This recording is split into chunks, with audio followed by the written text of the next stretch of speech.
നരിപ്പറമ്പിൽ കാറിൽ സഞ്ചരിച്ചിരുന്ന ദമ്പതികൾക്ക് നേരെ യുവാക്കളുടെ ആക്രമണം.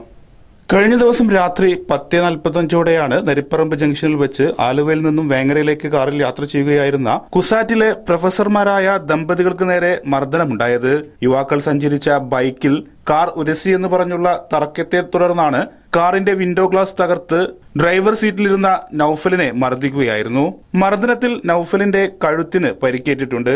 ഭാര്യ ഷബർബാനുവും 2 മക്കളും കാറിലുണ്ടായിരുന്നു. വഴിയെ വന്ന യാത്രക്കാരും നാട്ടുകാരും ചേർന്ന് പ്രതികളെ പിടിച്ചു നിർത്തി പോലീസ് കൺട്രോൾ റൂമിലേക്ക് വിവരം അറിയിച്ചതിനെ തുടർന്ന് പൊന്നാനി പോലീസ് എത്തി ഈശ്വരമംഗലം സ്വദേശികളായ ബിനേഷ്, അനീഷ് എന്നിവരെ കസ്റ്റഡിയിലെടുത്തു. ജാമ്യമില്ലാ വകുപ്പുകൾ ചേർത്ത് അറസ്റ്റ് ചെയ്ത ഇവരെ റിമാൻഡ് ചെയ്തു.